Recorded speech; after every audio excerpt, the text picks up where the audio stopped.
Welcome to another edition of Two Up Front. I am Baxter Colburn. And this is Simon Provan. Welcome inside the studio as we continue to talk about the beautiful game from American perspective. Like you said, he's Simon Provan. I'm Baxter Colburn. Welcome to Two Up Front, presented by Sports Radio America. For those of you listening live here on Spreaker.com, thank you so much. Remember, you can check us out on Sports Radio America on Fridays from 3 to 6 Eastern. And you can listen to us on demand anytime on iHeartRadio, on iTunes, and on Spreaker right here as well. And Simon, where can they find us on social media? Social media, we're on Facebook at Two Up Front. Twitter, we are Two Up Front at Two Up Front Soccer. Of course, you're at Baxter Colburn, and I'm at Simon Provan. Indeed, and just as of recently, this last week, we are now on Instagram as well, and we are Two Up Front Soccer as well on Instagram. Simon and I are trying to get out some videos and pictures on a relatively daily basis, depending on what life throws at us. You've got, a family, I've got work, etc. So we do our best to stay interactive, but you never know what you're going to find with us. And then you can also listen and watch the show on Periscope as well. So for those of you that are watching tonight, Simon and I are not really tan. We're just, the lighting is really weird for some reason, and we look incredibly dark. I'm wearing a white shirt, and it looks like I have a black shirt on, and Simon is basically gone. He's just completely disappeared next to me. I think a lot of people prefer it that way. It might be better for some of the listeners for radio. This way. So exactly, we both have the faces and the bodies for radio, and that's why people love us so much, But maybe that's why I didn't get into a television career. Hey, you never know. You never know with us. But a lot of exciting things coming up on the show today. Later on in the show, we will be joined by Vavel USA Soccer Division Editor Chris Blakely, as he will be helping us decipher everything that has happened recently in the CONCACAF Champions League play. Group stages are underway, Simon, and the LA Galaxy continue to roll. The Seattle Sounders with a dramatic win last night. And then Chris will also fill us in on what the heck's been happening in the Cascadia region, especially with the Seattle Sounders. They can't seem to win a single game in league play.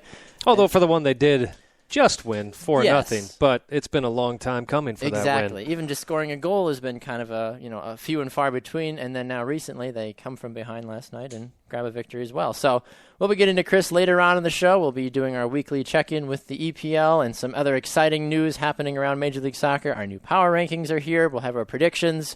And honestly, who knows? We talked about gumballs in depth 2 weeks ago. I don't remember what it was last week, Simon. It was something. We corrected ourselves quickly, but we're like, we don't want another gumball episode, so we're going to stop. But we were at Moran's Pub last week, though, Simon. That was fantastic. We did a live broadcast from Moran's Pub in South Milwaukee for any of you. Milwaukee night? What are you? Milwaukeeans. Milwaukeeans, Yeah. okay, because it's Wisconsinites, but it's Milwaukeeans. Right. Yep. So any of you Milwaukeeans, or even just in the surrounding Chicagoland area, if you're ever in South Milwaukee, Moran's Pub, take a look at it. It's a great place to grab a pint, as they would say, across the pond and take in some sports action. So we had a great time with James Moran and Lottie Ziba as well. So. And listen for big updates from Moran's Pub. It'll be the newest soccer pub in the Milwaukee area come October, so we'll keep you updated on that as well. Absolutely, yep. You can go and check out. They have a Facebook page and a Twitter, too, so you can go check out all of their happenings as well and their new decor that they're adding. But this week, Simon, we have a new guest on the show. He's debuting on the show. Probably the biggest thing he's ever done with his career. Someone that is just a small name, an up-and-comer in the soccer world. No, that's completely irrelevant. We are the ones that are lucky enough to have him come on the show. Very honored today, yes. I will let you give the introduction, Simon. So this is a man that many of you have seen on ESPN. He's called a number of World Cup games during a number of World Cups. He's been on Fox Sports 1. He hosts his own radio show down in Houston. Back in the day of Fox Soccer Channel, you saw him call a lot of games on there as well. He also had a television show for that. He calls the Houston Dynamo games on Root Sports. Very, very honored again to welcome to the show Mr. Glenn Davis. Glenn, how are you tonight? Simon Baxter, thanks very much for coming on. Excited to talk with you guys. Absolutely, Glenn. It's the honor is all ours, sir. We appreciate you taking the time and shedding a little bit of soccer knowledge with the rest of us. So for some of us, hypothetically those that have lived under a rock the last 20 years and haven't paid attention to the soccer world, just give us a little background about what you do right now, Glenn, and just kind of how you've made your journey in the soccer world. Yeah, I was a kid growing up in New Jersey and played soccer in a lot of ethnic areas there, had a great youth coach, went to a lot of the New York Cosmos games back in the day when, Giant Stadium had 50,000 people, and I was watching Franz Beckenbauer and all these stars, Pelé, Quinalia. I had a brother that played and was drafted in the NASL, and these were all the influences that took me into this beautiful sport that's afforded me a lifetime of just amazing enjoyment. Played in college on a scholarship, ended up playing in the American Soccer League, the USL in the 80s, and Indoor League, and then kind of transitioned out of it, spent 15 years in the youth game doing player development, and then one day got an opportunity to call some indoor soccer games on Fox, and have just sort of got encouragement from people and just really carved out a career in radio and TV that, I didn't go to college for. I got a business degree. And started radio shows and have written columns for the Houston Chronicle, and just really felt there was a need for this in this country, and just kept pushing the envelope and going after it, and here we are today. That's incredible. Why do I, just as a side note, why do I feel anybody that goes to college to get a business degree never works in business? Like, the last, 20 people I've met, they've all been like, oh, I got a business degree. Oh, what do you do? I'm a nurse. What? Like, it doesn't make sense. But I'm glad that you were able to find a different business in the soccer world, though, Glenn. Well, the irony is I started on a full scholarship at Boston University, which has one of the best radio TV programs in the country. That's fantastic. But I never got into it. It's not for everybody, honestly. That's a very true statement, I think, for a lot of people. It's interesting. I think sometimes, I always look at how I got into television, and I transitioned from an analyst to play-by-play, and I always think, the way that this happened organically and being taught and by watching other people, it's just a different way to get into it. And it doesn't always have to be the college route, I wasn't going by the laws of an RTV program at a university. I was just learning firsthand from people, making mistakes, being fortunate enough to get opportunity, learning from them, and continuing to try and get to be the best, try to do your best. I mean, at this point now, I'm trying to get better, and I feel I can be better as a commentator and in presenting games and things. Well, I think that's a great lesson for any dedicated to is you can always be better. It goes back to the old idea too. Like when I was playing college soccer, our coach would always say, "When you're not practicing, somebody else is." Yep, exactly. Means they're getting better. Glenn, what I'm really interested in is, and I'm not trying to age you here, but you grew up in a time where there wasn't such a thing as podcasts. Baxter and I have this great thing where we've got this internet company that's behind us, Sports Radio America. But, you were doing this at a time where you basically had to do it all yourself, if I understand your history correctly. And I'm curious how you made that jump into radio and how you made it grow. If you could give us a little background on that. Yeah, absolutely. If you would like me to take you back into the 70s, you, me, and Baxter can all head to my parents' house. They still live in it. They're 89 years old. We'll take a step back into the 70s, and I kid you not, it pretty much is that. We still have a dial phone in that house. Oh, my gosh. Yeah, my parents have totally resisted any sort of technology. Do they at least have cell phones? Which is pretty amazing. It's pretty amazing. But, oh my gosh! Yeah, so I was doing the initial year of MLS in '96, and every day I get in the car and I hear sports talk radio, and I'm like, oh, hey, we got to do this for soccer. I mean, we got to get the debate going. We got to start to grow the healthy pressure and engage people to talk and debate more about the sport. And I figured out that I could get it on public radio because it fit the mission statement of the radio station. So, lo and behold, for many, many years, where I learned how to do radio was on a public radio station. Obviously, no commercials. I used to do these 15-minute interviews with Bruce Arena, and of course, you could get all these guys back then in '96 because everybody was seeking attention out. Right. I mean, when I played in the '80s, we were trying to hang from trees to get people to pay attention to it. We were on the front page of the paper in Houston once when we got to a league championship. So that's kind of really where I sort of honed it. And what I wanted to do was prove out that there was an audience. And I was there a couple years, got better at it, learned how to improve my interviewing skills, went out, got some sponsorship dollars, around $15,000. And I went into Clear Channel Radio, and, hey, it's great. We see on TV a little bit. It's great. And didn't really seem very interested in having a soccer program. And then I said, I looked at the gentleman and I said, well, I have $15,000. He looks at me and he goes, you have a radio show. Wow. It's that simple then. Okay. I'll take notes on that. So I learned a real lesson. But I was very proud that I took this show into mainstream radio now because, of course, now the reach would be a lot bigger and I'd really have an opportunity to prove out the audience. So shined a light on a lot of people involved in the local game, but also talked about the international game in MLS. And, was there a number of years, and then ESPN Radio got me to go over to their station, and they were actually doing a lot of the World Cup games on radio. If you remember, not this past World Cup, but the one before it. Yep. It was watershed moment for World Cup on radio. Yeah, I remember listening to some of those games. Everybody was getting in their cars, right, and listening to them. Yeah, I thought that was, even in as far as technology has come for the 2010 World Cup, that's how I was able to catch. That's how I caught Landon Donovan's iconic goal against Algeria, was I listened to it on the radio, and I was even shocked when I turned the radio on. I was like, oh, I'm going to just take a gamble and see if it's on, and sure enough, it was, and thankfully I turned it on at the right time because I turned it on about 30 seconds before the goal, but it was well, like you said, you just don't hear it anymore.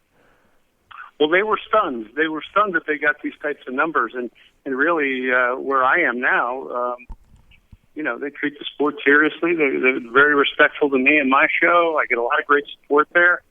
I come on other shows that are mainstream shows, and, we'll talk a little bit about something mainstream, and then they'll segue me into soccer for little hits and stuff. So it's all good. I have a tremendous listening base and great callers. And as you guys know, lots of people in a lot of different forms and fashions from a lot of different places want to talk soccer or football, may it be, in this country. Exactly, which is great to see the growth from when you and Simon started off at a young age. Even for myself, I'm close in age to you guys. I don't want to make you guys sound like you're that old, but even from the growth that I've seen over the last, I tried to be nice about that. As the growth I've seen in the last even just 5 to 10 years has been exponential. Like when I was a kid growing up, you laughed at when you heard, oh, I follow Major League Soccer. Well, what's that? You didn't follow it. And then when I was in high school, I started following a guy named Taylor Twellman. I'm like, oh, this guy seems like he knows what he's doing. And he and Landon Donovan are the reason that I fell in love with the game, and I've played it for so long and continue to talk about it. So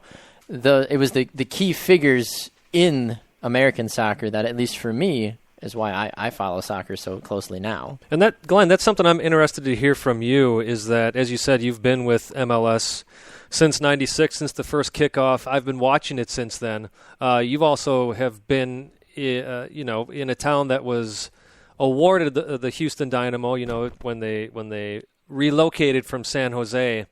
Can you explain to me, being more in the game than outside the game, the growth that you've seen, not just, with attendance and whatnot, and not just with the stadiums, but perhaps the professionalism of the game, where it's at today versus where it was in '96 and versus where it was when you were playing? Well, if you go back to the 80s when I was playing, I was in leagues, the American Soccer League, the USL, and, things were quite different. I mean, nobody even ever had a conversation about a stadium being built specifically for the sport of soccer. So, we played in high school stadiums. We played in, NFL stadiums, the Pontiac Silverdome, the Gator Bowl in Jacksonville, the Citrus Bowl. Outdoor soccer was just trying to hang on. My timing wasn't very good for it. But there were still a lot of very good players hanging around. And the indoor game, in fact, in some ways eclipsed the outdoor game at that point. I played a little indoor, but it wasn't my thing.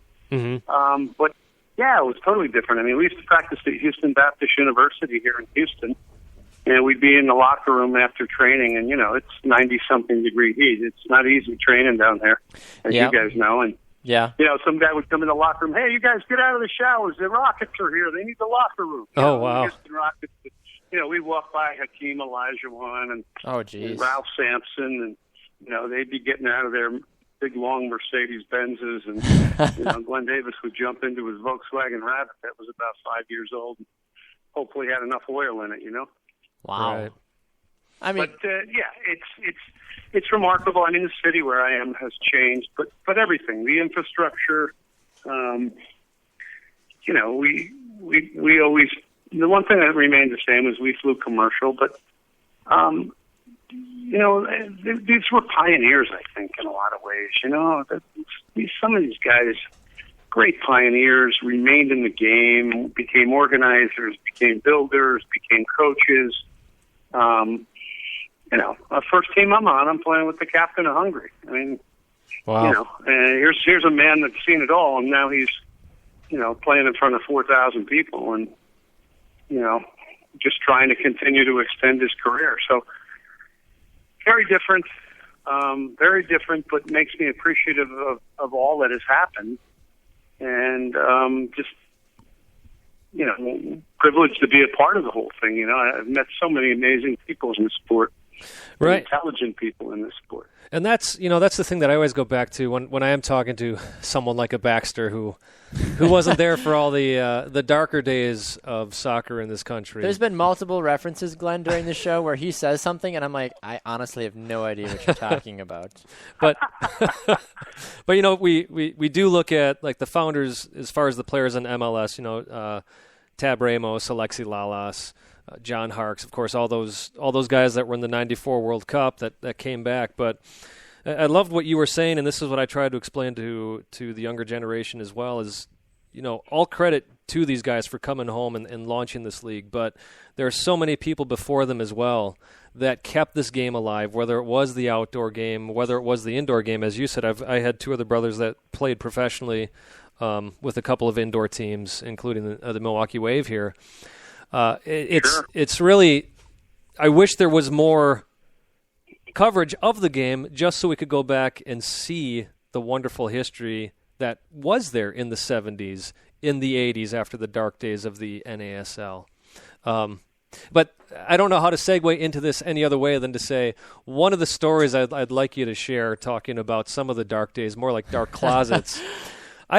We've talked before in the past, Glenn. I'd love you to tell the story about the 2002 World Cup and you calling the game and what exactly was going on around you. Okay. Well, before I do that, let me just say this about, ASL, USL, all these leagues, and what you call are dark days. You may think it was dark days, but when you're a young man like I was, you weren't in the midst of dark days. I'm playing with the captain of Hungary. I'm playing with the first guy in England.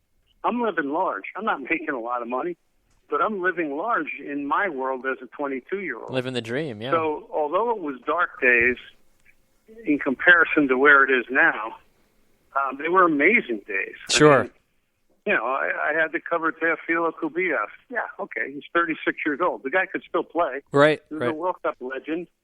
I mean, these are moments that, you're just incredibly fortunate to have the opportunity and the challenge. So although it's considered dark days and timing wasn't great, it's easy to reflect on that now.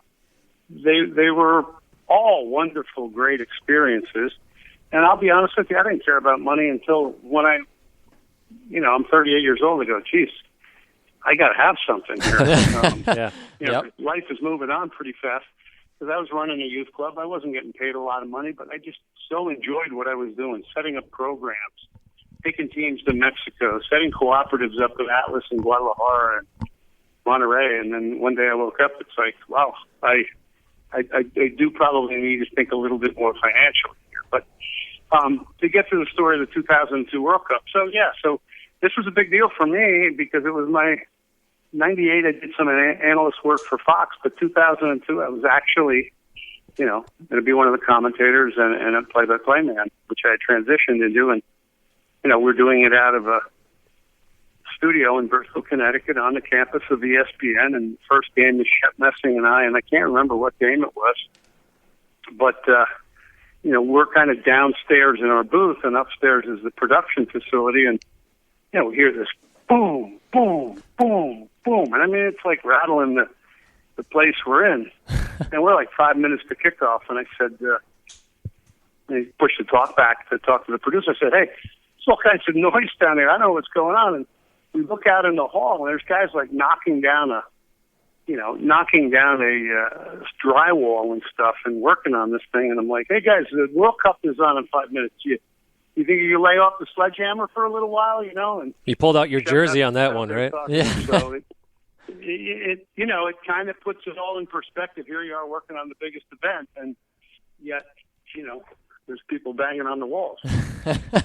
No respect for the game. Come on, Glenn. This is ridiculous. But, listen, a lot of the way of the world now is calling games off monitors or off tube, as they call it. Mm-hmm. A number of the games at the Women's World Cup this summer was that way. It just makes a ton of financial sense. Sure. And yet, again, going back to the growth, it's great to see, like this last World Cup where they had their studio on site. It was a beautiful studio. I'm sure not all the games. Amazing. Yeah, I was in Vancouver, so I was down around that set a couple times, and I called a couple of games in BC Place and then some from the IBC there. But it was an amazing investment from Fox. The numbers bore it out. I think ESPN deserves credit, too, because they lifted the bar in their final Men's World Cup at the time. And I think that, in turn, that competition raised the bar for Fox. So, this is what we've always wanted with soccer, isn't it? People paying for rights and driving each other to be competitive, to improve broadcasts every single time. Yeah, and of course we want to see that continue with MLS, but we just saw NBC pay nearly $1 billion for their next 6 years of covering the Premier League. That's NFL money you're talking about, mm-hmm. and it's going towards the world's game. Which is a beautiful thing. Pretty incredible. So, Glenn, I want to thank you so much again for taking some time out of your busy schedule. I understand you are calling a game tomorrow night? Tomorrow night we have a national broadcast here on Fox, which is Houston against Seattle, and a lot of the Women's World Cup players are here, so excited to do that. And then MLS down the road and more and more stuff. So it's all fun. But Simon, I appreciate it. And Baxter, thank you very much for having me on tonight. Always a pleasure, sir. Thank you so much. You're welcome on the show anytime. Good night, guys. Thank you. Good night, Glenn. Thank you. Glenn Davis, a good friend of the show now, a man that is known for his commentary with ESPN and Fox Sports and the Houston Dynamo, and just a fantastic soccer career overall from him. So such a great opportunity to be able to chat with him, and hopefully we'll have him on the show again in the future. So we're going to go to a break. When we come back, Vavel USA's soccer editor Chris Blakely will be joining the show to talk about the Seattle Sounders.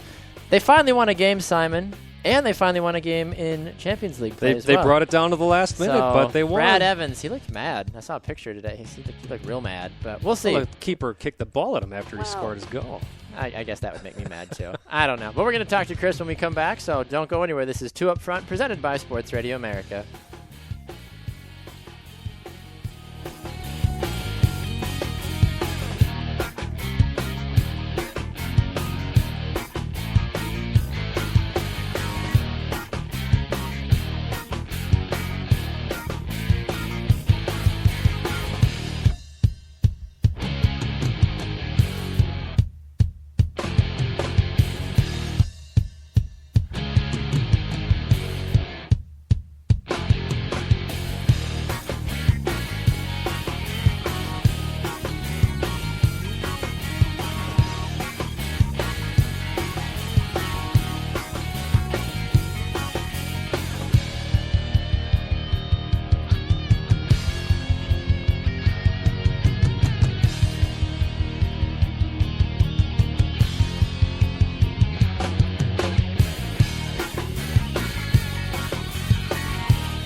Welcome back to another edition of Two Up Front, presented by Sports Radio America. I'm Baxter Colburn. This is Simon Provan. Welcome back inside the studio for all of you that are watching on Periscope. Hello. Hello, Periscope people. Hello, Periscopians is what I call them. Oh, I don't know go. if that's the proper Periscope. Periscope-I? Periscope-I? Periscope-y, and then? I don't know. Bubblegum.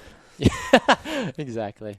So much fun. Anyway, thank you so much for those of you that are watching on Periscope. For those of you that are listening on Sports Radio America, remember you can listen to us on Fridays from 3 to 6 Eastern, and you can also listen to us on Live 365 and tune in. And then anytime you want to listen to the show, whether you're out on a walk, whether you're taking a shower, whether you're laying in bed, and you just want to, hey, I want to listen to Two Up Front. Well, you can by listening to us on demand on iTunes, on iHeartRadio, and on Spreaker.com as well. And then social media, you can find us where, Simon? You can find us on Facebook at Two Up Front. We're also on Twitter at Two Up Front Soccer. We also have at Baxter Colburn, at Simon Provan. We're also on Instagram, which is Two Up Front Soccer as well. There we go. Nice and easy for you. For those of you that are diehard listeners of the show, you're probably like, what the heck? They didn't do a 50-50 segment. Well, we're taking a week off this week. We wanted to spend a little extra time with our guest that we had on last segment, which Simon wanted to wrap up with. Yeah, Glenn Davis. It was really a huge honor for us to have him on. I mean, he's the first really true nationally known guest that we've had on the show. So just an extra special thank you to Glenn. One thing that I didn't get to say on air that I was going to tell Glenn, but of course it's just like an argument, you walk away going, oh, that's what I should have said. I would have had him with that one. Baxter, when you first approached me about doing the show together, Glenn Davis has always been in the back of my mind, in that I interviewed him when I was going to grad school. I covered soccer for the Daily Texan down at the University of Texas. And I had the pleasure of interviewing Glenn back in 2007, and he told me his story about going on air on not PBS, but the NPR? The NPR station, or the public. That's what I'm trying to say. If you had a good NPR voice. Well, the public station that they had down in Houston, and he said then, and this was even 2007. This really was before podcasts were a big thing that was starting to get known. But he had said then that he's not there to really compete with anybody. He is there to help, and the way this game is going to grow is all of us helping each other. And he wanted to get soccer to the forefront of the sports media, and he took it upon his shoulders to do that. That has stayed with me since 2007. So now, what is it, 2015? You really don't let things go. Wow. No, but in a good way. In a good way. Of course. So that was one of the things when you asked me to do this. I thought, man, this is exactly the kind of thing Glenn would do. This is what he would have done, and I'm just thrilled that he decided to also come on the show and basically didn't just talk the talk. He walked the walk. He said, look, I'm here to support people. I give him a buzz. It took a few weeks to get this together, but he took time and lived up to his word that he's here to support us, and that's exactly what it is. He came on the show and talked for 20 minutes. And that's how great relationships start, and that's why we respect Glenn for who he is. And remember, if you're watching the national broadcast tomorrow night, Houston takes on Seattle in the NWSL. He said he's got a lot of is it men's or women's? I don't remember what it is, but either way, there's a soccer game that he's calling on Fox Sports tomorrow night. I thought he said women's, but trying to check my schedule here so I don't sound completely stupid on the air, but we're long past that. That happened. Pretty sure it's 19 shows ago. Pretty sure, exactly. Pretty sure it's a women's game. Yeah, Portland is taking on Houston in Portland, so that is the NWSL game. NWSL. So you've got like the likes of. I swear English some days, Simon. I don't know. That's why I'm not. You can't English sometimes. That's why I'm not an actor. That's why you are. That's why I'm in broadcasting. Never mind. Right, anyway, right. You'll get people like Carly Lloyd. You'll get Megan Rapinoe and Hope Solo and a lot of those other exciting ladies. Meanwhile, the U.S. women's team just dominating Costa Rica. Oh, my goodness. It was... I was out to eat with my family last night and looked up at the score in the 44th minute, and it was 6-0. But it's Costa Rica, though. Women's national team, they're not very good. Men's national team, they're making a name for themselves. Yes, they are. The women, and honestly, some of the goals that were scored were not very impressive. And it's one of those things where you're like, oh, I could have saved that. But it's such a high class of finishers for the United States. It's almost too much, And, right. And that's a debate you can have a whole other time of how much attacking power the U.S. has. But it was great to see them as they're on their victory tour. I think it's awesome that they're going to Birmingham, Alabama for one of their games. They were just in Pittsburgh this last weekend, and they're going to Birmingham. I didn't know they liked soccer in Birmingham. Thought it was all about the men's team has played Tide. there a few times. But, that's the Southeast. Yeah, that's a big college football hotbed. Yeah. And soccer keeps trying to make its way there. I mean, obviously you got Orlando down in Florida. You got Atlanta United FC starting up. UFC. We'll have David Beckham United or David FC or Beckham whatever it is. I mean, might as well just call it DBFC and just call it a day. But who knows? But anyway, we want to transition now to another guest on the show, a good friend of the show, Vavel USA's soccer division editor, Chris Blakely. He loves all things MLS. He's helped with the growth of NWSL as well on Vavel USA. And he... Well, I don't want to say the name of the team he supports, Simon, because I don't want you to quit the show. Oh, that's okay. There's that team out west that is not Portland or Vancouver, but is in Cascadia, is the team that he covers extensively for Vavel USA. But we won't hold that against each other, so Chris and Simon try not to fight too much. I'll go with this. It was Champions League. I support any MLS team in Champions League. Fair enough. Fair enough. So with that being said, Chris Blakely, we'd like to welcome you to the show, sir. How are you doing this evening?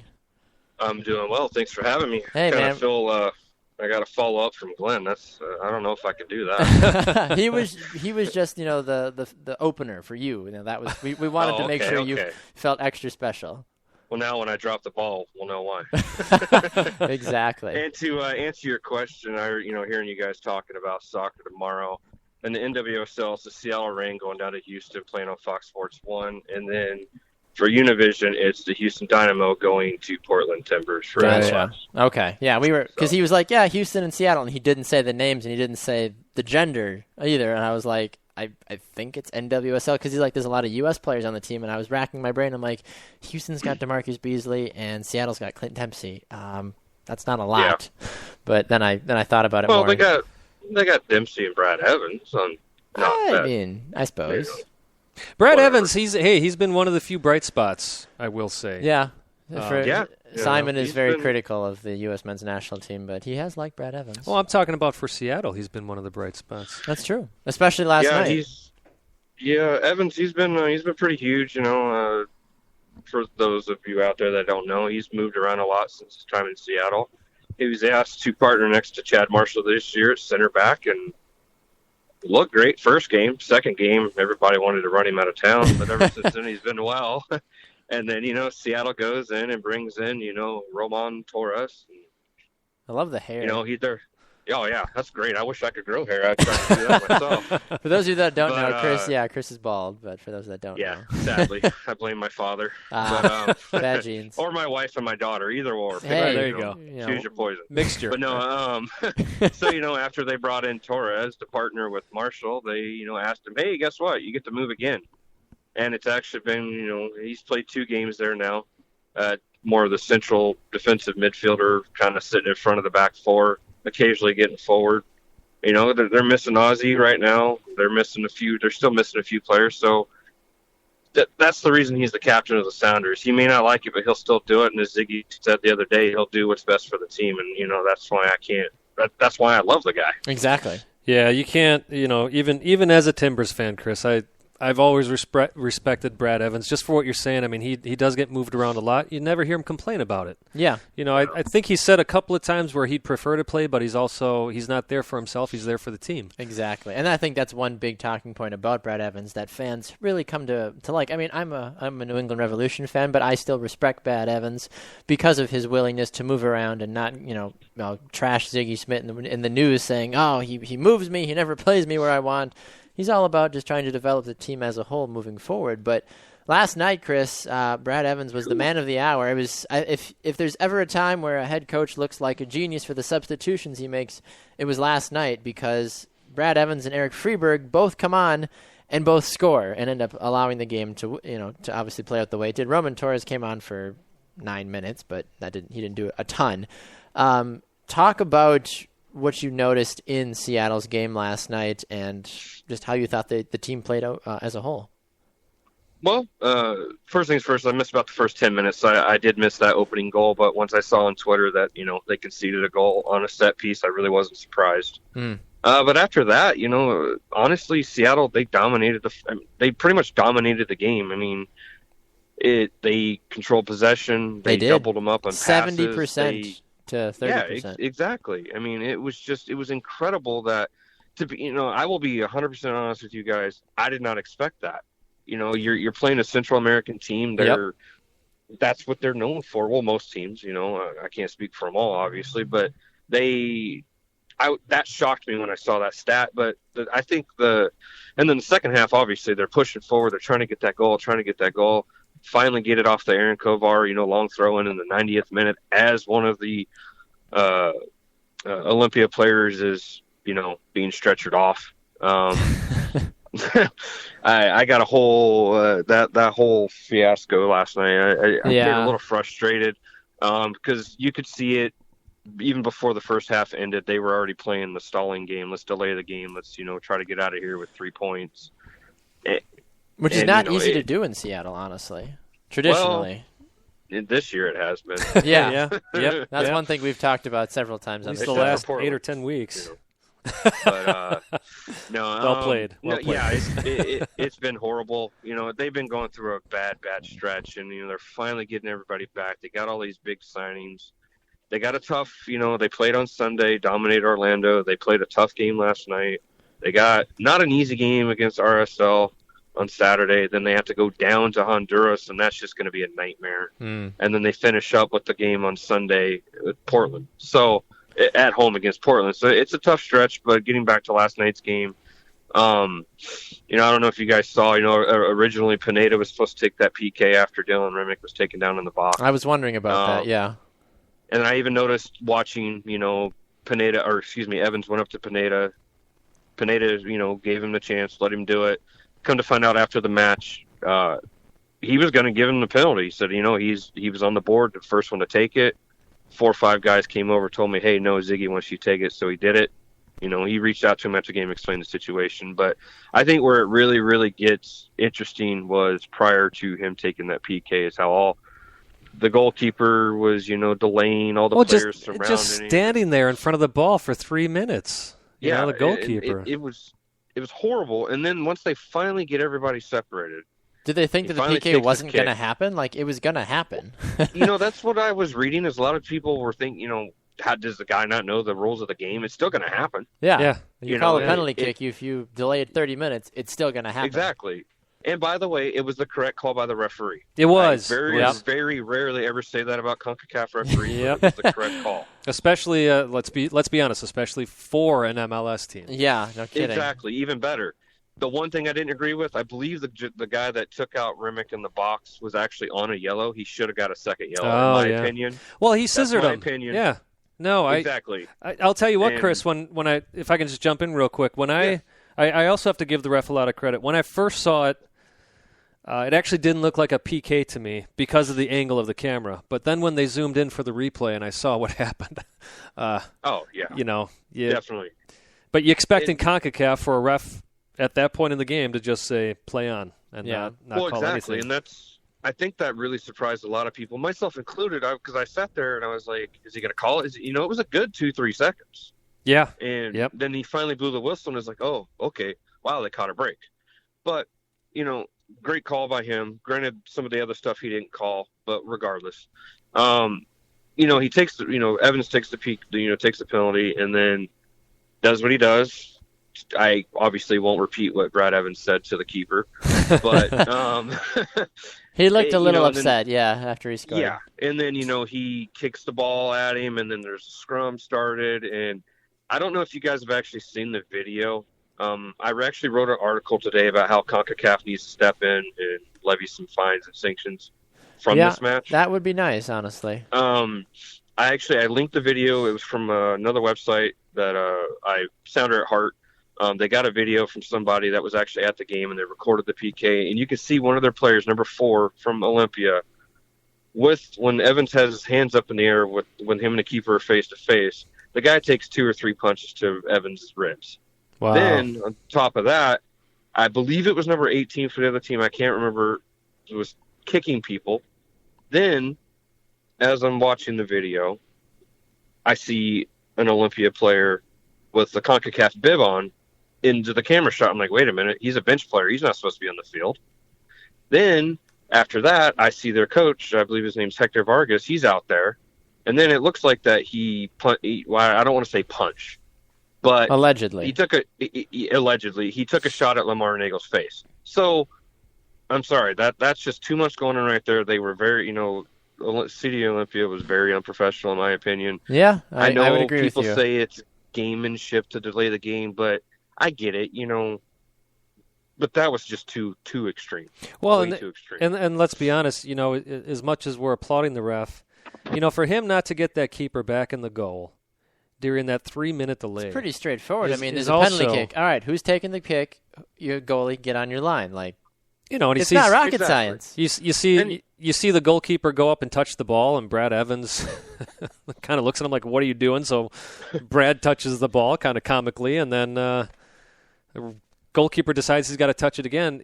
As a ref, you got to step in there and just say, "Hey, get on your line." But if you don't do that, this is what happens. They feel they have permission then to just break out into a melee. That's very true. I mean, yeah, exactly. He did let if the referee would have controlled the game earlier in the match when it started to get a little bit more physical. I even tweeted out at some point in the game last night. I don't remember when, but it just had the feeling that at the very end of the game it was going to be something dirty. It was going to get dirty. It was going to get nasty. Regardless of who won, somebody was not going to be happy, obviously, because there was going to be some foul play involved. And Yeah, that's no exactly kidding. what happened. And it's just. There was a few times that Olympia's players, when the Sounders keeper Troy Perkins was trying to quickly distribute the ball after getting it on a cross or whatever, they impeded his progress. And rightfully so. The referee gave him yellow cards like they're supposed to, but it's like, what are you doing? Yeah. Yeah, we see players do it all the time, but you don't touch the keeper. You might stand in front of him to slow it down a little bit. Sure. But these guys, they were just I've never seen a team play like that before. Yeah, I and don't that's know what. and that's one of the main reasons why I have such a lack of respect for basically any Central or South American team. Honestly, like the national teams are getting better, but they're not great. And you see this type of stuff in CONCACAF, and it's no wonder that nobody takes CONCACAF Champions League play seriously, because you see this kind of thing, and it's unprofessional. It sets a bad. It makes the team look bad. It makes Seattle, I guess, kind of look bad as well. But it just makes the organization look bad. And then you look at confederations like UEFA that are probably just sitting there going, "Well, look at those fools over in CONCACAF. They don't know how to play the game." But that goes back to it. As UEFA comes down, it goes back to what you're saying, Chris. Is there has to be penalties for exactly. this? Whether it's making Olympia play their next home game in an empty stadium like you would see in UEFA. But you don't see that in CONCACAF. All you ever see is an undisclosed amount of a fine has been levied against such and such team. I feel like it's not very much if it's ever undisclosed, because when you have a big fine, people love talking about they've been fined $1.5 million. Undisclosed means they probably were charged $5 on a Subway footlong. It's like, come on, like it's really not that hard. You took the words right out of my mouth. Like maybe just because I'm hungry, I don't know. But even still, like it's ridiculous. Like, come on, guys, it's not rocket science, but apparently for CONCACAF it is. But I guess you have to be positive because Seattle won, so you have to take that. And MLS is undefeated in Champions League. They are. DC point. United got a victory last night as well. They won 1-0 against Arabe Unido. So that was obviously a good thing. So I would love it. And then Tuesday night, we saw the Galaxy continue to roll. Yeah, they won 5-0. Their second 5-0 win in this which is in this tournament. Yeah. Well, if they were actually pitted against teams that were good. That was my thought, too. When I saw their group, I was like, this could go one of two ways. Well, I mean, I don't know what it is. This last 12 to 18 months, my favorite teams that I follow in this sport that I love, United States men's national team, United States women's national team, the Seattle Sounders, they're all put in the group of death. Is it me? I mean, what's going on? Yeah, no, I agree with you in that. I'm a Revolution fan, so I can only speak so much because we're not good enough to make those tournaments, which is ridiculous. But anyway, well, it's true though. For the women though, I was never really worried about the women being put in the group of death. Yeah, it makes for better soccer, honestly, because it's going to push them, and I think that was the wake-up call the women's team needed, which ultimately led to them winning. But for the men, obviously, too, I think people love seeing the U.S. sweat. They love seeing them fighting, like, oh, look at the puny Americans. They're trying to become relevant. Oh, so cute. I feel like that's how the rest of the world views American men's soccer. Women's soccer, they're like, we ain't going to we don't want to touch that. Exactly. No, It's scary. That's a great point. But it is true, Chris. It's funny what you're saying, because I mean, if you do look at the CONCACAF Champions League groups, the Sounders do have the toughest one. You got Vancouver in there, and Olympia seems to always be in this tournament. You know, the Honduras champion, and they seem to put up a good fight every year as well. Yeah. Oh yeah, they're a great team. Don't get me wrong. I believe they're the one of two teams that, since CONCACAF went to this new format, they're one of two teams that have been in every single edition. Wow, good for them. It's nothing. You know, they're a great team. And actually, I believe last year, they ended up beating Portland to knock them out. I believe it was them as well. Yeah. I think so, yeah. Okay. Yeah. When Caleb Porter could have easily won that, but he decided to. Never mind. I was going to say, wasn't that something to do with Caleb Porter's awesome when you coaching give up tactics? two goals on the road in the first 10 minutes, that makes it tough. But to get back to they are leading. The Sounders are leading their group F, I believe.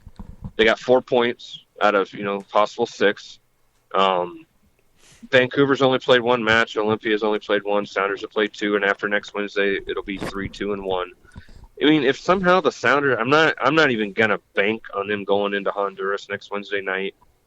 I'm not even gonna wish for a win. Well, obviously I'd wish for a win, but I'm not even gonna expect a win. If you were a gambling man, you'd save your money. Is what you're saying for that. Yeah, exactly. I mean, I would be happy if Ziggy went out there and said, hey, you know what? Yeah, for about the first 15, 20, 30 minutes, we'll try to get that goal. If not, we're just going to sit back and defend, because we know we're better than you. We already proved that. Because honestly, even with that reserve lineup he put out there last night, which a lot of people weren't happy about, but it is what it is. Yeah. That game could have easily been 4-1 Sounders, because Kovar hit the bar twice. Right. Ooh, yeah. Yep. He had this great curling kick late in the game that he had the keeper beat. It was going in. Yeah. Yep. And then, he their keeper stood on his head. I mean, it'd be a total different ball game, but then they finished up with Vancouver, in September. So it's not going to be easy, but if they can somehow get through and make it to the knockout stages for next year, I mean, hey, that's more allocation money. That just makes your team better. That's right. Yeah, one thing I did want to say about the game, you touched upon it a little bit, is their keeper, Olympia's keeper, and I apologize for not knowing his name, he was outstanding. Mm-hmm. I mean, that, especially in the first half where the Sounders were cracking some good shots at him. It looked like Sean Johnson against the Philly Union a few weeks ago. Yeah. And obviously Olympia came out real hot. They wanted that goal. They got it. But, man, you said it best. Their keeper stood on his head. Absolutely. Kept them in it. One other question for you, Chris, just about the Sounders in general before we let you go. They've only won 3 out of their last 12 games in league play. I'm sorry to bring that up to you. I'm not. I know. Simon's thrilled. Hey, New England's playing well also. I'm not going to complain. Hey, we're going to catch you. Don't worry, Simon. Oh, I know. It's only a matter of time. Just wait for it. But 3 of their last 12 they've won. They've gone on a 3-game losing streak and then a 5-game losing streak. To finish out the rest of the season, Chris, what needs to happen for Seattle to be a dominant in order to actually not fall out of playoff contention? Stay ahead of Houston. Oh, okay. Right, would you be content with honestly, a 6th spot? Honestly, just at this point. Right now, the way as everybody's been calling it, the summer swoon, July, middle of June. July, first week of August, I would be perfectly happy with 6th place right now. I don't care. But to be honest with you, they got a big game on this Saturday against Real Salt Lake. They haven't been playing their best. Mm-hmm. They're, but that's still... If they can steal 3 points, that'll be huge. Exactly. And we've struggled at Rio Tinto for the last few years for whatever reason. But I honestly, I think they have a great chance against them. Then we got Portland. They're always tough. Portland could have no wins all year, and they could. It's just one of those games. Exactly. Yeah, Baxter and I talk about that all the time. That no matter how bad Portland is, no matter how about Seattle is or Vancouver, we all know those Cascadia games. They will say they're just another game, but it's certainly they not. Get up for them big time. Absolutely. Well, Oops, sorry. Go ahead. No problem. It's one of the. I've done a Portland away 3 times, Vancouver once. That's the only away trips I've done, so I can't really speak. But it's the best soccer environment I've ever been in. But It's not an easy schedule either, though, because they still have to play Vancouver again, who's just below number one spot there. I think it's LA that's ahead of them. I'm so used to being at the top, I don't know who's above us. Yeah, it's LA, Vancouver, Sporting, Portland. FC, obviously we have Sporting who got their what's handed to them last night. You got Portland. I don't even know who's right above us, to be honest. FC Dallas. Yep, FC Dallas. Thank you, Dallas. Yeah. So I believe they still have a game against Dallas. They still have San Jose, who's been kicking our tail all year. Portland's tough. Vancouver's tough. We still have LA at home. We still have Houston. Yep. I mean, and then we play RSL the last. I mean, it's not going to be easy. No. But I honestly, what is that? 9 games left because I believe they played 25 out of 34. Yep. 9 games left. You can write it down, and you can call me later if I'm wrong. I see them going 5-2-1 in their last 9. Okay. Or sorry, 5-2-2. Excuse me. 5-2-2. Okay, fair enough. Yeah, and then that'll be good enough for the 3 seed. Okay, so they wouldn't have to worry about that buy-in game, I guess. Which those? Oh no, they will. They will have to deal with the buy-in. No, game. we'll have to. The season will end on Sunday. Then we'd either have to play Wednesday or Thursday, and then if we were to win that, we'd have to play either Saturday or Sunday. That's right. Okay. Yeah. I would prefer number 2, but at this point, I'll take number 3. The rate that LA and Vancouver are going, though, I mean, good luck with that one, honestly. And I mean, even Sporting as well. Well, yeah, but Portland's been doing quite well in their last 11 or 12 games. They've had a couple of losses. I'm always as bad as this sounds, Chris.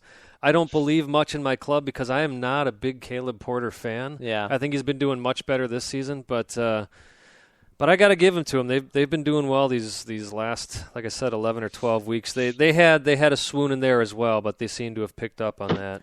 Absolutely. Well, hey, Chris, we got to let you go, unfortunately. Yeah. Thank you so much for taking the time to, nice meeting you, Chris. Join the show. And yeah, it's nice to actually talk to you, and well, not in person, but on the phone instead right. of Twitter. So. Exactly. Well, Chris Blakely is one of the soccer editors over at Vavel USA. Go check out their awesome content.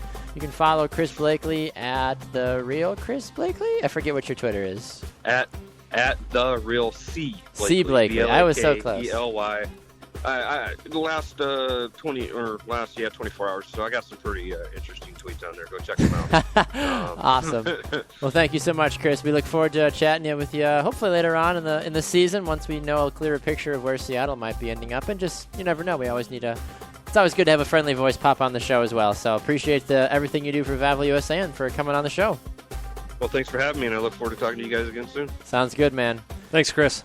All right, we are going to go to a break. When we come back, Simon and I have new power rankings out for you, and we also have some EPL and MLS news, and just the excitement continues to build. So this is another edition of 2 Up Front, presented by Sports Radio America. Don't go anywhere.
Welcome back to another edition of 2 Up Front, presented by Sports Radio America. I'm Baxter Colburn. This is Simon Provan. Welcome back inside the studio. For those of you listening, remember you can catch us on Fridays from 3 to 6 Eastern on Sports Radio America and Live 365 and tune in. And then you can listen to us on demand anytime you want on iHeartRadio, on Spreaker.com, and on iTunes as well. So in our last segment, we had the opportunity to chat with Vavel USA soccer editor Chris Blakely. We chatted about the CONCACAF Champions League, talked about the Seattle Sounders, trying to figure out what the heck's going on up in the Cascadia region, and just looking forward, just barely to the playoffs. We don't want to talk too far in the forward to to future in the I don't know. We don't want to talk that far ahead because Baxter is hungry and needs sleep. Apparently. Baxter, I'm glad you're the producer of the show. It's a great role model for me. I need to be behind the glass, just like giving the thumbs up, like, go, Simon, you talk. I'm going to push buttons because that's apparently all I'm good at. Oh, come on. You're doing a great job. You're doing a great job. I'll never amount to anything. No, I'll be fine. I'm over it, honestly. So how about that Tottenham Hotspur? Oh, goodness. What about them? They're all over the place right now. Well, it's the typical. We see them up 2-0. Yes. In the first half. Yep. And then they give up 2 points, goals. and they end up with a 2-2 draw against Stoke at White Hart Lane. Ugh. You know, I love, for just half a second, if the EPL ended today. Leicester City is in Champions League play. Champions League play. They are undefeated in the EPL right now. Undefeated. I love it. Well, I'll tell you what, for a team that before Christmas last season looked like they were for surely going to be relegated, to then come back and survive, Yep. and then to start to see the season out with 2 wins, that's impressive. Oh, absolutely. You have to commend that. I mean, they've done a good job thus far. Liverpool is in 3rd, United is in 4, and Everton is in 5th. Everton's in 5th. They're still relevant for now. You know, they looked fantastic. In their 3-0 win. I got to watch most of that game. They just completely dominated that entire game. It was such a joy to watch. Absolutely. I want to go back to Leicester real quick here. Please. I had said at the beginning of the season, one of my predictions is that Sunderland will drop. And I had predicted last year that Sunderland would drop. I'm shocked they're still up. But that was the first team that Leicester beat this season, 4-2. And then, of course, they beat West Ham over the weekend. 2-1. So, and they're looking good. I have to say they're playing well. They're moving that ball. They're playing all over the field. It's definitely exciting soccer in Leicester through the first 2 games. Yes. We'll see. We'll see what happens. And then Sunderland hasn't got a point yet. 2 losses out of 2 games. Yeah. And not that I'm cheering against them, but you seem to I just want to be right. That's all. That's what it is. Okay. That's what. I know they lose millions of dollars if that happens, but and then you got your typical Swansea. They are a Premier League mainstay. They beat Newcastle United, who we got to see in preseason in Milwaukee, and Newcastle doesn't look impressive at all, by the way. No, but, Swansea beating Newcastle 2-0. That was that's commendable. I'm sorry. That was a couple of weekends ago. My apologies. It happens. But nevertheless, it's been an interesting start to the season. Arsenal, they started out like everybody hopes they wouldn't. They drop a game and then they come back and they beat Crystal Palace 2-1. That's Crystal Palace, though. But the game of the week obviously was Manchester City and Chelsea. Yes. What a ridiculous game. You feel that Chelsea is going to continue to assert their dominance as the best team in the Premier League, and suddenly Manchester City's like, no. Well, Jose Mourinho, one of the things he said he was concerned about was his lack of depth in the back, and that's one of the reasons they kept going after Stones at Everton. Fault is that? Well, he's trying to buy players. The problem is he's trying to buy players from a club that is not interested in selling a player. Yes. And I'll tell you what, I give Everton a lot of credit. They didn't want to Martinez doesn't want to sell Stones because he is probably the best defender that he has. Yep. Chelsea offered £43 million. That's a hefty price, and Everton being a club that is not one of the rich clubs, they could probably use that cash. Oh, yeah. But for them to say, no, we're holding on to this guy. It proves his worth. As a fan, too, that makes me excited because that means they're going for it. Exactly. They are fairly confident with the product that they have.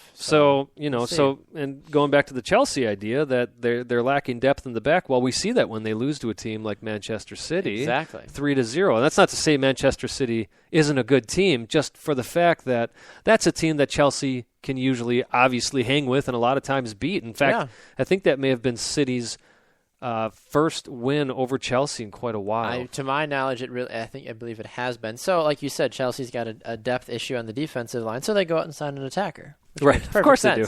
They go out and sign Pedro from Barcelona for £30 million, which is about $60 million because pounds are 2 to 1. Usually, I think is how around there, somewhere in there.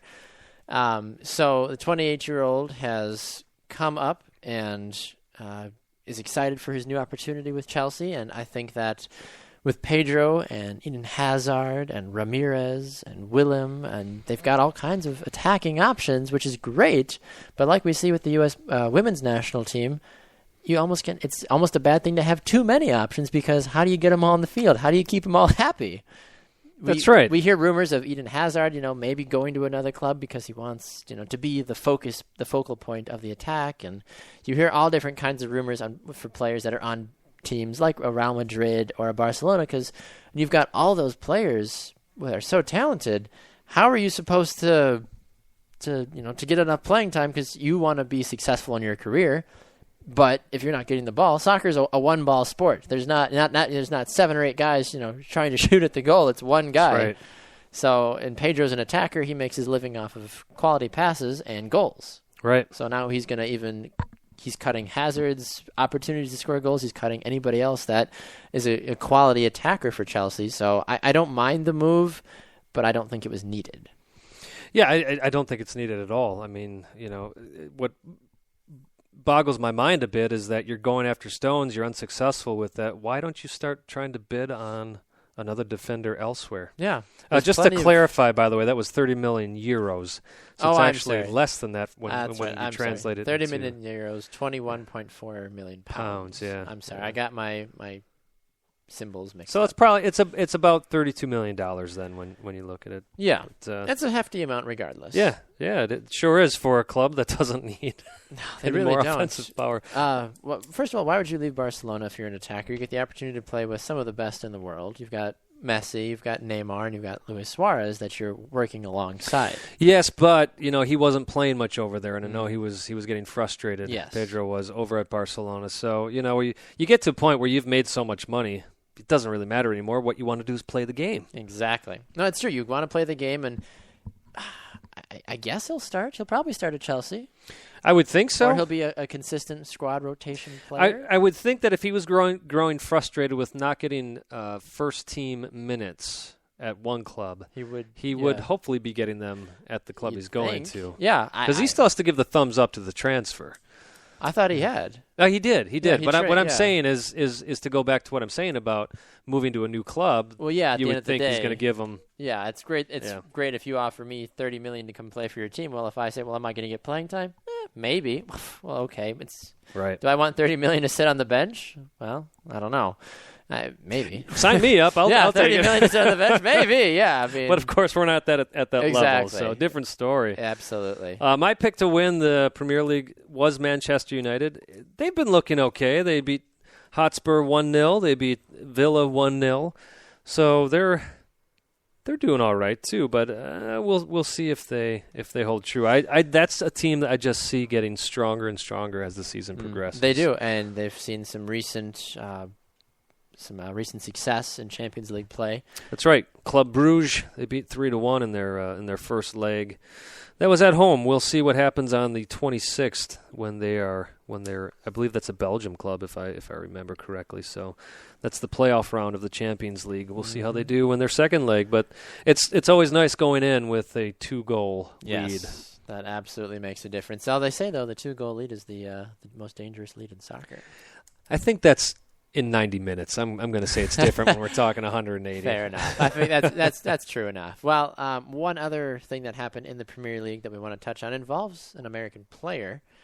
Tim Ream, the man that never plays for the men's national team, but he gets called up every time, but doesn't ever see the field. Right. He has left Bolton, unfortunately, and he's now playing for Fulham. So he's still in the championship because, of course, that's where Fulham is. But he joins Full-America, as we like to call the team, Basically. with the amount of American players they have signed over there. It's nice to see one club at least have faith in the American player. But it looked like he was going to be joining QPR, who had doubled their bid. Their first original bid was for £1 million, then they're £1 million, then they doubled it to £2 million, and it looked like QPR was going to win the bidding war, but then Fulham came out and ended up winning in the end for Tim Ream's services. Yeah, 4-year deal with an option for a 5th, so they're looking to keep Tim Ream long term. And well, they take a player from Bolton who's been Player of the Year 2 years running. Mm-hmm. And it was interesting that Fulham's manager had said, we're going to miss him, but we can fill his shoes. I think if you're Ream, you're kind of like, oh, Okay. Yeah, right. You mean Bolton? Not Bolton. Fulham? I'm sorry, Bolton. Yeah. Yes, Bolton. Right. That's kind of What the But heck? but he moves to a place where, of course, Clint Dempsey made a huge name Yeah. for himself over there. Carlos Bocanegra, Brian McBride. He's got a pub named after him in the Fulham Stadium. Of course, Casey Keller played there as well, and He's in good company. I think. he's very good company. Fulham. That's a team that, because of all the American players, it would be great to see them back in the Premier League. But they had some management issues there that after they fell to the championship just made it really ugly over there. Yeah, and that's kind of the case for some teams. If you are a traditional Premier League team, then you do get relegated. You do kind of have a few years where you're like, okay, let's just take some time. Let's get our act together. Right. And then Right. let's get back in the Premier League and be there for another 15, 20 years again. And I think we're at that point with Fulham and Bolton where they both are just like, you know what, we just need a little time away. We're going to get our act together and then come back with a stronger product and make it back to the Premier League, this coming year, next year, however long it takes to rebuild their team. Speaking of transfers, Baxter, Yes. Tim Ream, we got some MLS news, MLS rumors at least, that Yeah. you brought to my attention, I so I'll did. let you introduce it. I did, yes. So from everything that we've heard and been able to dig up, it sounds like the Chicago Fire are going to be one DP short, which seems to be a continued. I feel like that's a joke. Like there's got to be a joke because they can't sign Drogba, they can't sign Jermaine Jones. Jermaine Jones. So they signed Sean Maloney, and now it sounds like Maloney is going back across the pond to play for Hull City. Yep, again, also in the English Championship. They were a Premier League club for a couple of years going up and down there. But you look at it, you think, Chicago Fire, why are you getting rid of this guy? But apparently it was requested by Maloney for personal reasons. He was probably like, look, you guys are awful. I want to go play for a better team. I mean, I don't know if Hull City could beat Chicago Fire. Probably. I would think so. So I would in that think regards, so. why would you not want to go play for a second tier in one of the best countries for soccer in the world? And on top of that, he's from Scotland, so he's going to be closer to home. Yep. I'm just going to say it. Why would you continue to play with a team struggling over in the U.S. if you can make a parallel, if not a little better move, I think going it's a better closer to move. home and playing in the English Championship? Exactly. And from everything that we've heard in the bit that was reported on MLSsoccer.com and then from Oren Suarez as well, or Sharwars? I don't know how to say his last name. I should. But he has confirmed on Twitter that head coach Frank Gallup confirms that Maloney's transfer to Hull City is all but done. So it's a good deal, and they're sorry to see Maloney go. But like you said, it makes sense. Maloney's 32. He started every game. Yeah, he's done okay. He scored 3 goals and has 2 assists. But I think if you're the Fire, you're saying, look, let's get him. Let's get rid of him. Let's maybe get a new DP in. Maybe. Well, that's what you wonder. Is there something big in the works that we don't know about with Chicago? But But it's outside the transfer season. How does that work? Well, you can still sign a player who perhaps is out of contract. Oh, free agent. I Right. guess. Okay, Yeah. So that makes sense. There's that. Otherwise, maybe they've been, players with the FIFA rules, with the way they're set up, is if you have 6 months left on your contract, you can start talking to other teams. So maybe there's a player out there that the Fire are talking to already that they're planning on signing. Well, they probably for should the just plan next. on not signing him because he'll probably end up in New York or That's right. maybe New England. But see, that's my point. Is perhaps the Fire is actually laying low on this one rather than letting people know who they're talking to, so that somebody can't come in and underswipe them. Exactly, which would be unfortunate if it did end up happening again for them. The Chicago Fire in the Eastern Conference, bottom of the table, 23 points. They are, just dreadful. 6 wins, 12 losses, 5 draws.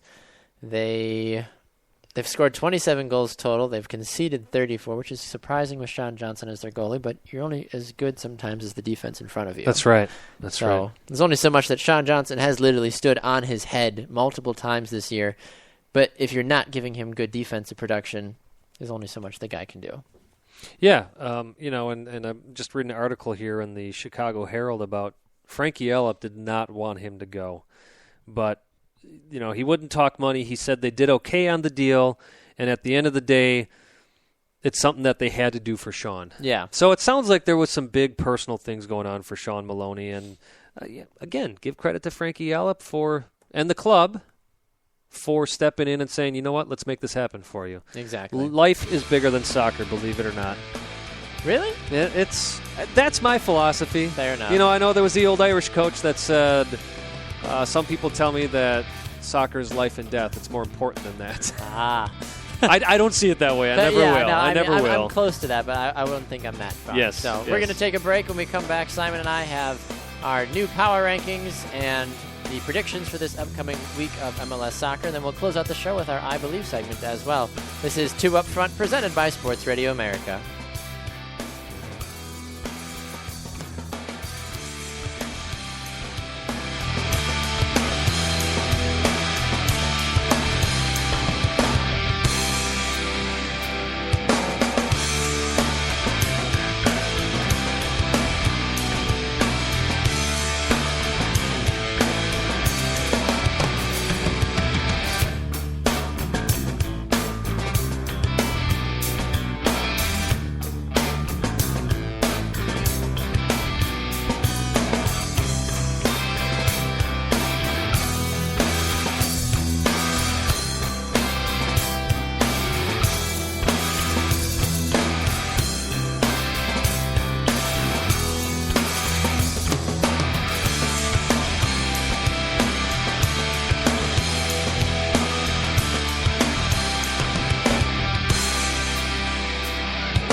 Welcome back to another edition of Two Up Front, presented by Sports Radio America. I'm Baxter Colburn. This is Simon Proban. Welcome back inside the studio. For those of you watching us on Periscope, hello and how do you do? We appreciate your listenership and viewership as well. For those of you listening to us live on Spreaker.com, awesome. Thank you so much. Tell your friends, tell your family. You can tell your pets, I guess, if you want to. Some people, some animals enjoy listening to talk radio. I know people that leave the TV on when they go to places. They leave the radio on. You never know what dogs can hear. That's true. Can hear. Cats are mischievous. They probably have a whole. Maybe they've got a better lineup than Jurgen Klinsmann does for the U.S. team. But anyway, I don't know why we went from that. But that's how it always. Trying to figure that one out too. But yeah, that's all right. In my mind, it was awesome, and it came out, and it just crashed like it normally does. But anyway, welcome back. We're so glad that you're listening. Remember, you can follow us on social media at Two Up Front on Facebook, and then on Instagram and Twitter at Two Up Front Soccer. He's at Simon Provan. I am at Baxter Colburn. We do our best to stay as active on social media as we can with our personal accounts, but most of what we do is done through the show accounts. So if you ever want to check out what's going on, Instagram, social media, Twitter, and Facebook are the best ways to see what's going on with the show, and then just the soccer world as a whole. If we have a quick minute to speak about something that happened that we don't want to wait until the show to talk about. Right.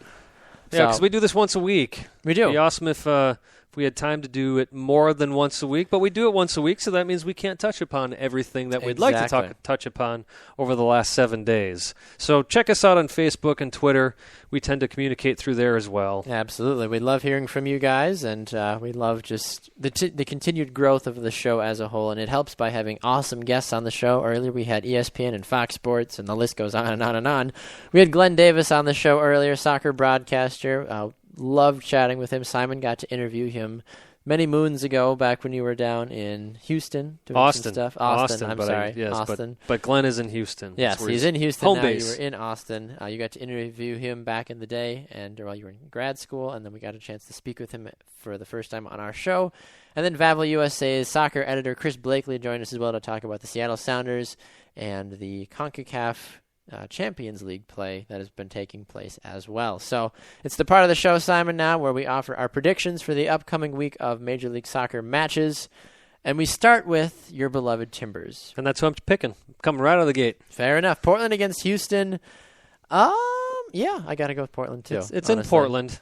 Yeah, and, they've been looking good. I could see Houston squeak out a win, to be honest with you. But the Dancing Bear, Will Bruin, maybe? Will Bruin, the team has been playing well, but I like Portland. Still going with Portland. They have really shored up their defense again. You know, Mm-hmm. it was really tough in the beginning of the year.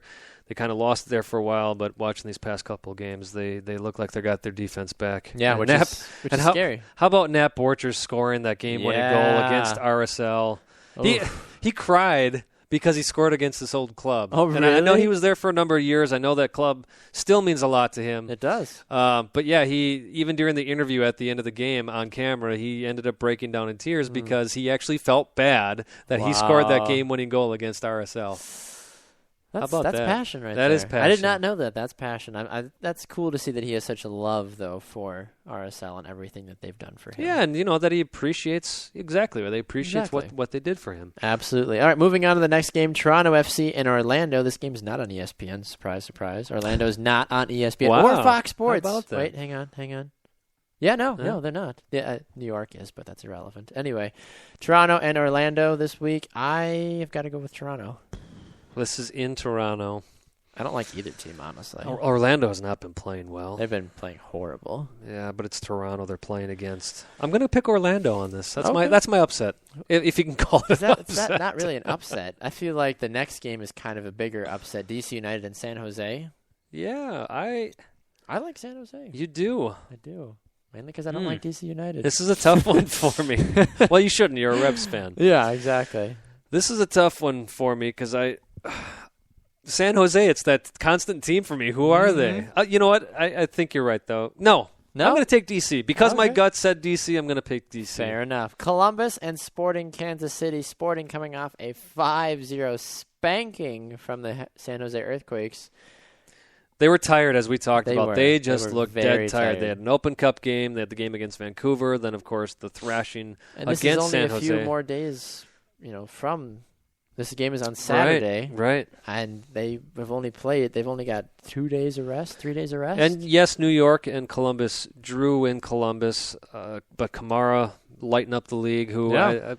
we had a short discussion before the show. We'd actually have to redact what we said about Giovinco Yeah. being the MVP. You got to give it to Kamara right now because you look at where Columbus is in the standings. It's because of Kamara that they're staying alive. So my MVP vote will go to him. Nevertheless, I will also pick Columbus. Yeah, I was going with Columbus as well. I was singing "Staying Alive" in my head too. I didn't want to. I thought about hitting that high note, and I'm like, I'm just going to be quiet. It's probably better for all listening parties. Montreal and Philly. Drogba making his debut. I like Montreal winning in his debut. I think I do too. Montreal is in the playoffs if they were to start today. It Is still that blows my right? mind. They are in Wow. 6th place in the Eastern Wow. Conference. How For about what that? that's worth. And it's funny because New York City, I feel like as much success as they have, as much as they go back and forth, they're still not in the playoffs right now.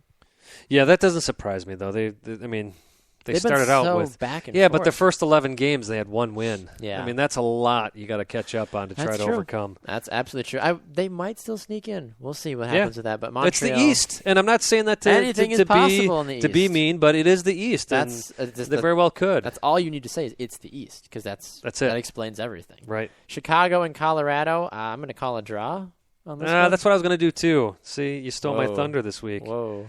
So I'll take Chicago then, just so I don't call it a draw.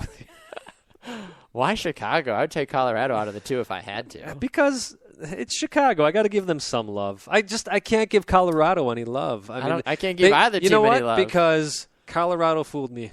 Fair enough. So I'm going to hold it against them. No, I don't like to hold You grudges. think that I would pick Chicago because I used to play for their academy down in Florida, but I just no. Wow. I know, Listen yeah. to this man pulling I'm all so that. sorry. Yeah, back when I was a young lad. No, yeah, that was. No, Maloney's leaving. They've got nothing. They've got nothing to celebrate about. Sean Johnson should play everywhere on the field. No, I don't think that. I'm not saying it's something to celebrate, but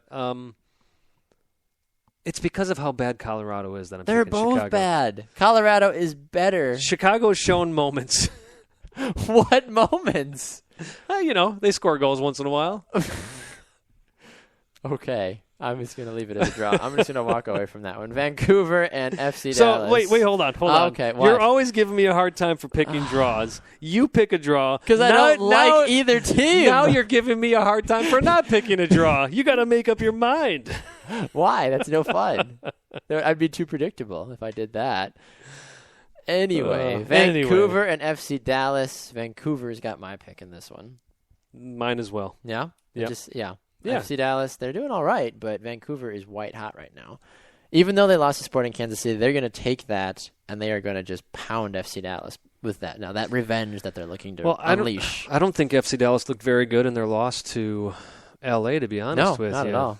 L.A. had a great time playing against them. Mm-hmm. I mean, it was a 2-1 game, but I don't think that score was indicative of properly reflected. Right. Absolutely. RSL in Seattle. We heard Chris Blakely talking about this earlier. It'll be a battle. RSL is just physical. They're just going to be physical with you every time. But they've also been terrible this year. have. They've been terrible. Obafemi Martins is back for Seattle. We saw him tear it up with 2 a couple of goals. I'm going to take Seattle. Oh my gosh! Simon is taking Seattle. That's honestly who I was going to choose as well. I'm not buying RSL right now. They've got nobody to help produce goals. Yao Plata, no. Kyle Beckerman, Nick Raimondo. They need more Nick Raimondos on the field. Honestly, is what they need. Yep. An interesting game. L.A. and New York City. Why is that interesting? I don't know. I'm kind of being a jerk to you tonight. I know you I have are. to apologize, Baxter. Gosh, what did I do?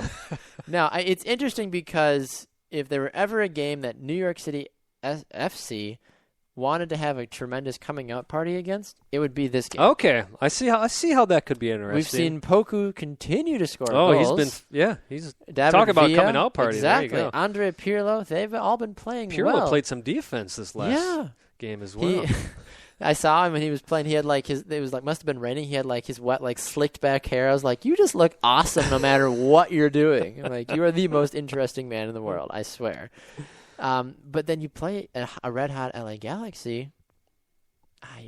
They're playing Baxter. They're playing in Carson, and LA they're the hottest team in the league. I know. It's such an easy pick. It's LA. That's why I'm taking New York. Okay, good. Just because I want that's my upset pick of the week, which will make 0 sense when I get to my power rankings later. But anyway, that's all right. They haven't made sense for the past couple of weeks. They usually don't. Looking forward to next week. We're going to spill over to games all the way up until next Wednesday before our show airs. Our next show airs. DC United and Montego Bay United in Champions League play. Yeah, that's easy. It's going to be DC. Yeah, I was going to go with them also. I don't know anything about Montego Bay. So I know they're from Jamaica, and I know they have a new head coach who used to coach in MLS. Oh, really? Yeah, but... Doesn't show. Yeah, that's what I know. Fair enough. That's all you need. I was trying to add on to that, but that's what I know. Yeah, that's the more. Yeah, that's fine. Chicago and the Red Bulls. The Red Bulls have been off for a while. Glad to see them back in action. Yeah, I'm picking the Red Bulls. Yeah, same here. I was going to say if you pick Chicago, I might have probably put my headset down and walked away. Honestly, Colorado and Houston. This is in Colorado, so that could change things, but it won't. Picking Houston on this one. Yeah, I've got Houston in this game, too. It's getting to that point in the year where the picks are going to get, I think, for us, are going to get continually similar. Yes, yeah. Because we know what to expect when you're expecting, I guess. Olympia versus Seattle. Yeah, I've got Olympia on this League. one. I mean, it's what Chris was talking about, too. They're a tough club, and considering how that game ended in Seattle against Olympia. But on top of that, Seattle will not get any calls in their favor down in Honduras. Especially it won't down in happen. Honduras. This is going to be Olympia. What the heck is Fox Soccer Plus? That's the channel it's on. There's one, there's two. And then there's Fox Soccer. So after they got rid of Fox Soccer Channel, yes, with Fox Soccer Channel, they had Fox Soccer Plus, which aired championship games and some of the lower leagues. Yeah. For some reason, when they got rid of Fox Soccer Channel, they kept Fox Soccer Plus. I can't explain why, but that's what they did. I don't even know how I would find that game. It's I've got. Well, I don't even know if I can legally say the provider that I have, but I have a satellite provider. Yes, that provides many channels for you. If I wanted that, I'd have to pay top price, and I'm sorry, I'm just not willing to do that. No, not at all. I'd love to because Fox Sports 2 and Fox Soccer Plus has a lot of these CONCACAF Champions League games, but you can just watch the highlights. Don't have it in the family budget. Exactly. And then the final game, Vancouver and Montreal in the Canada The Canadian Championship. I'm done. Oh, my gosh. Now, going into this, it's 2-2. Vancouver has 2 away goals, and the away goals is the first tiebreaker. Yes. So if this ends in a draw in any fashion, is that right? I think so. No. It depends on how many away goals a 3-3 draw, then Montreal would end up winning. It's not going to be a 3-3 draw. No, I think Vancouver is going to represent I agree. in the next I'm fine CONCACAF with Champions that. League. Does Drogba play in this game, you think? Yes. If he's available, yes, he plays. Montreal wants to get back in there. They do. They're not going to be this year. But after coming so close against Club America, they're going to want to get back to Champions League play. Fair enough. All right, Simon. Well, it is time for our new power rankings. I will start this week. My just on the outside team this week is the Red Bulls. They've been off a little bit. They've been trying to get back, and I think that they don't deserve to be in the top 5 at this moment. They were in my top 5 last week, but they are just outside of for me this week. Do you have any outside looking ins this week at all? Not really. No? No. Okay, understandable. No. I mean, every week it just depends, but New York, I wanted to give them a little consideration. That's interesting that you had them in your top 5. And then I pushed them out. Then you pushed them out. You'll see who my top 5 is now. Okay, I've shuffled okay. around a little bit. My number 5 this week is Columbus. Yes, they drew against the Blues, or the Baby Blues, as you call them, the NYCFC 2-2. But Kai Kamara, he's playing lights-out soccer right now. Columbus as a whole is looking tremendous. Ethan Finley's playing really well. They are doing a great job, and that therefore they've earned my 5th spot. All right. Well, I'm actually my 5th spot. You're going to like this, Baxter. Oh, maybe you won't. I don't know. It's going to be the New England Revolution. All right. They're on a 4-game unbeaten streak. Yes, I don't know if I essentially believe in them. You know, I had Columbus looking in. I had Houston at number 5. But you can't draw with NYCFC. And Houston having a loss there against, I believe it was the Revolution. It was 2-0. You're not going to stay in my top 5. So FCD, or New England Revolution end up That's your 5th. entering into my top 5 for the first time this season. It's true. When the Revs actually make an appearance in my top 5 as well, they're number 3 in mine. Oh, they are? Okay. They are, because of who they've beaten recently and their unbeaten win streak. So or the unbeaten streak right now. Okay, so who's your number 4 then? My number 4 used to be a much higher ranked team. They are the Blues of Sporting Kansas City. They have dropped all the way to 4. They had my heart. They were going to be my new number 1 this last week, and I get it. They were tired. But you don't lose to San Jose 5-0. You just don't. Yeah, no, that does that not loss, help your case. I lost a lot of respect for my power rankings for them because of that. I was going to give them the number 1 spot this week because I was like, they are playing terrific. They came back from behind. They beat Vancouver. And then they just get, taught a new lesson of how to play soccer by San Jose. Yes, they were tired. I get that for those of you that are yelling at me saying that they were tired. Well, even still, you don't lose to San Jose 5-0. You don't lose. Right. So that's why they suffer in my power rankings. Well, FC Dallas actually suffered in mine. I'm dropping them out completely. I told you that really? Wow.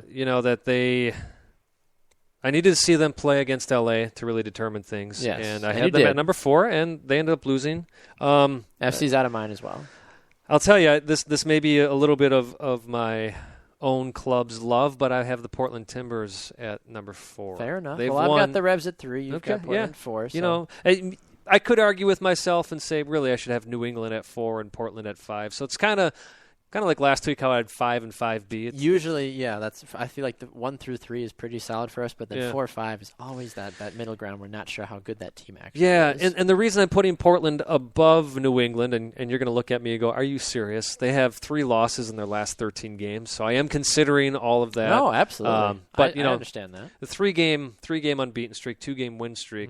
And granted, they only beat RSL 1-0, but they have a tough time. Just like Chris was saying about Seattle, Portland has a tough time at Rio Tinto. Exactly. And to win the way they did, that's going to give you some extra love. So I've got Portland at number 4. Absolutely. Well, I understand that. Well, I already revealed who my number 3 is with the Revs. I think that because they beat Houston 2-0, Charlie Davies, Juan Agudelo, Lee Nguyen, the boys are all back in town, as it were, and they're actually starting to be consistent, which I haven't been able to say about New England all season long, basically.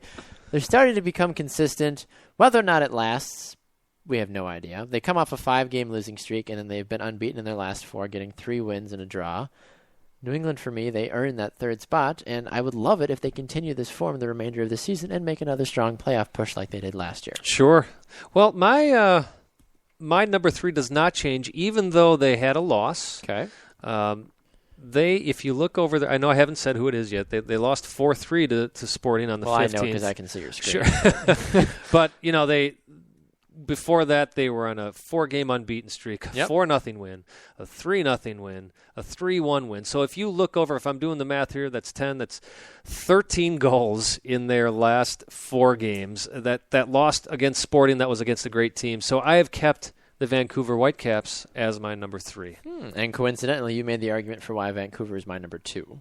Oh, all right. So Vancouver is my number 2 this week because of their just abundance of goals. Only the LA Galaxy have rivaled them in terms of how many goals have been scored as of late. It's so hard to debate against Vancouver. They're white hot, as I keep saying, because they really are. Yes. Did you say who your number? Oh, no. I alluded to it. Okay. I alluded to who it was. Yes. Who's your number 2? My number 2. I am keeping the Red Bulls at number 2. So I dropped them out of my. Well, dropped them. Yeah. Which is interesting. The reason I say that is, I mean, they had their last game was a 3-0 win. Yes. Over Toronto FC, and I can't remember if we figured that into. I don't remember. I don't think. No, we couldn't have. No. They played on Saturday. Yeah. So, they have that 3-0 win over TFC. New England, I think that New York and Columbus, for me, it could rotate at 5. But interesting. It just kind of depends. They're like my 5B. Yeah, you look at their results, and granted, some of these are not against the best teams, but, I mean, they haven't lost in 7 games. Wow. That's impressive. That's very impressive. And their unbeaten streak started with that 4-1 rout of New England, so. And, of course, they continue to dominate New York City Hudson FC. City Derby. Right. Hudson River Derby. But, whatever. yeah, I'm actually a little surprised they're not in your top 5 at all. That's all right. That's all right. I've got them as my number 2. Fair enough. Well, my number 1 is the LA Galaxy, which I think is yours. It still is. It's been I think LA's been my number 1 for the last 3 or 4 weeks. 3 or 4 weeks, I'm pretty sure. Yeah, so LA stays the same. For you, LA moves up in mine. They were number 2. Yeah. And then I flipped them to number 1. They've earned it. You had FC Dallas above them. Yeah. After FCD lost to LA. Yeah. So I'm glad to see you. I came around. Yeah. I think. I don't know. The Galaxy they're scoring way too many goals. I would love a Galaxy Whitecaps game. What I will say about LA that impresses me the most is so many times you see these teams bring in new players in the middle of the season, and that player has such a hard time gelling with the team. Yep. And the team has such a hard time gelling with that player. Yeah. But my goodness, everybody they add, it's like they've been playing together for 10 years. I love it, and I think that's why it probably goes back to Bruce Arena, honestly. Absolutely. Stevie G's playing great in the middle. Sebastian Legit. Legit. Yeah, legit. Legit. Yeah. He's legit. He is He's legit. too legit And to then, quit. of course, Dos Santos. Giovanni's scoring goals. He's either getting a goal or an assist every single game. That's going to including win games. Champions League That's play. going to win games right there, folks. All right, well, our new power rankings are out. Let us know your thoughts about them. You can tell us at Simon Provan, at Baxter Colburn, at 2 Up Front Soccer. Let us know your thoughts about it and anything else we talk about on the show. We're going to go to one more break. When we come back, we'll have our I Believe segments and wrap up the show. This is 2 Up Front.